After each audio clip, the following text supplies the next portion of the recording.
Hello दोस्तों, एक बार फिर से आप सभी का मैं बहुत बहुत स्वागत करता हूं। मैं इस समय देश की राजधानी दिल्ली में मौजूद हूं और इस समय ईवीएम को लेकर एक राष्ट्रीय सम्मेलन दिल्ली में किया जा रहा है। ईवीएम का मुद्दा इस समय काफ़ी गर्म हो चुका है और इसको लेकर एक राष्ट्रीय सम्मेलन आयोजन किया गया है। यहाँ पर बहुत सारे लोग यहाँ पर पहुँचे हुए हैं। मैं आपको यहाँ पर तस्वीरें भी दिखा सकता हूँ। तो मुद्दा यहाँ पर क्या है? इस राष्ट्रीय सम्मेलन का मुद्दा है ईवीएम हटाओ। जी हाँ, क्योंकि ईवीएम कहा जा रहा है संविधान और लोकतंत्र के लिए खतरा है। दोस्तों, ये जो सम्मेलन है बहुत ज़्यादा खास है।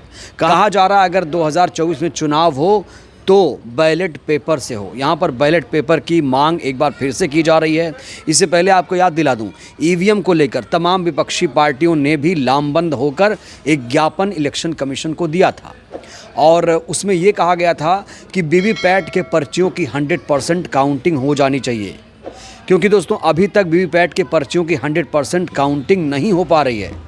हालांकि विपक्षी पार्टियों ने ये भी आरोप लगाया है कि इलेक्शन कमीशन ने अभी तक उन्हें मिलने के लिए कोई समय नहीं दिया है। इस समय तमाम विपक्षी पार्टियां इलेक्शन कमीशन को मिलने के लिए वक्त मांग रही हैं, लेकिन अभी तक इन्हें मिलने के लिए वक्त नहीं दिया गया है और तमाम तरह से हर तरह से अब ईवीएम के खिलाफ आवाज़ उठ रही है। क्योंकि एक ही मांग है कि ईवीएम को हटाया जाए, क्योंकि ईवीएम संविधान लोकतंत्र के लिए खतरा है। देखिए, ऐसा इसलिए कहा जा रहा है क्योंकि ईवीएम को लेकर अब लोगों में शक पैदा हो गया है और ये आज की बात नहीं है। 2009 में बीजेपी ने इसके खिलाफ तो बहुत बड़ा आंदोलन किया था। ये बात और है कि भारतीय जनता पार्टी आज सत्ता में है तो वो ईवीएम के खिलाफ नहीं बोल रही है। ये वही भारतीय जनता पार्टी थी जब सत्ता में थी, तब उसने ईवीएम के खिलाफ एक किताब भी लिखी थी कि ईवीएम लोकतंत्र के लिए सही नहीं है, डेमोक्रेसी के लिए खतरा है। और एक बार फिर से आज 2023-24 में भी इस मुद्दे को ज़ोर शोर से उठाया जा रहा है कि ईवीएम लोकतंत्र संविधान के लिए खतरा है। हमने मध्य प्रदेश में चुनाव देखा, किस तरीके से वहाँ पर धांधली के आरोप लगे, ईवीएम को इधर उधर से करने का भी आरोप लगा। साथ ही दिग्विजय जी ने एक आरोप लगाया कि जो बैलेट की काउंटिंग है उसमें कांग्रेस पार्टी जीती है, जबकि ईवीएम में भारतीय जनता पार्टी जीती है। ये जो आरोप है ये बहुत ज़्यादा सीरियस आरोप है, गंभीर आरोप है। ऐसे में इलेक्शन कमीशन को इसमें जागरूक होना पड़ेगा।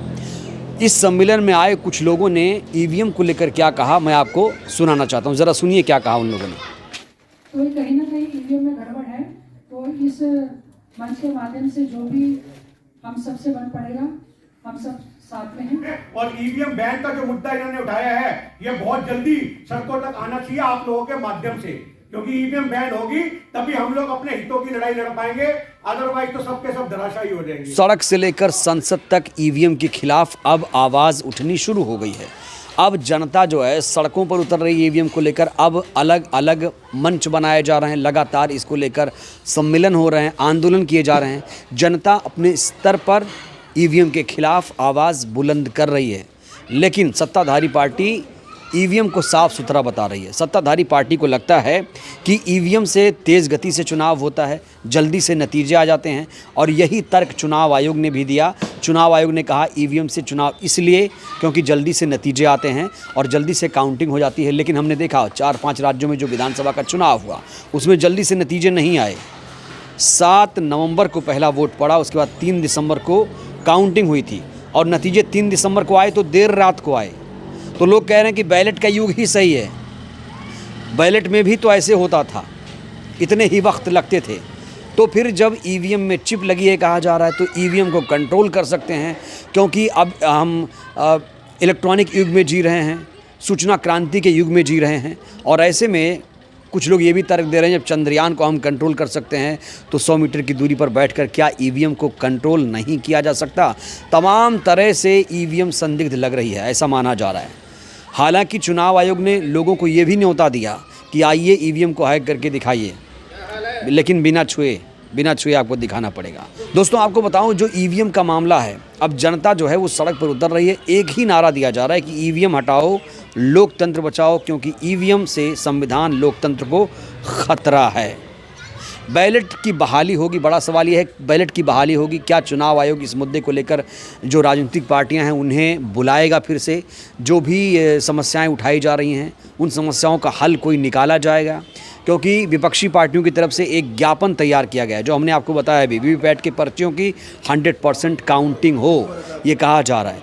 और एक याचिका इसी तरीके की सुप्रीम कोर्ट में भी लगाई गई है कि वीवीपैट की पर्चियों की 100% काउंटिंग होनी चाहिए। अब दो मामले यहाँ पर चल रहे हैं, वीवीपैट के पर्चियों की 100% काउंटिंग के दो मामले चल रहे हैं।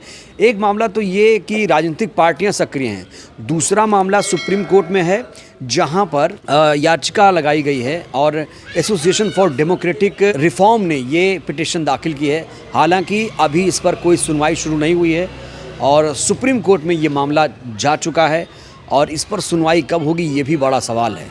तो कुल मिलाकर तमाम विपक्षी पार्टियां लामबंद हो चुकी हैं।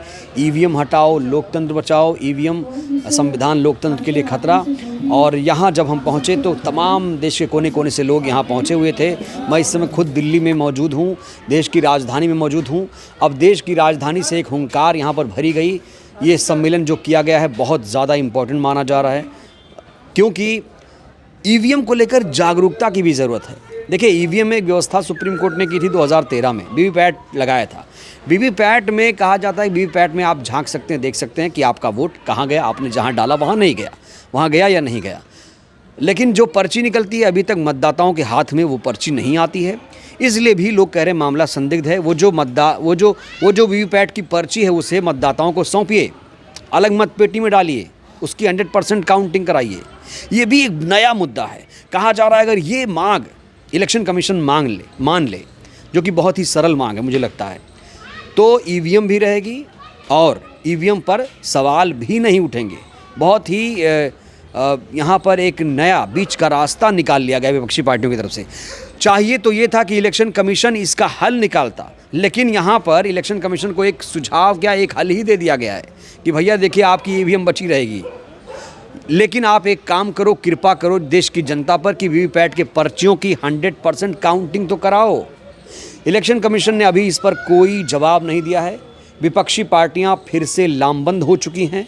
अब एक ही नारा है कि ईवीएम हटाया जाए। अब बड़ा सवाल तो यही है, क्या लगता है कि सत्ताधारी पार्टी या इलेक्शन कमीशन, जिसकी नियुक्ति अब जानते हैं कैसे होगी, प्रधानमंत्री के कैबिनेट मंत्री के द्वारा होगी।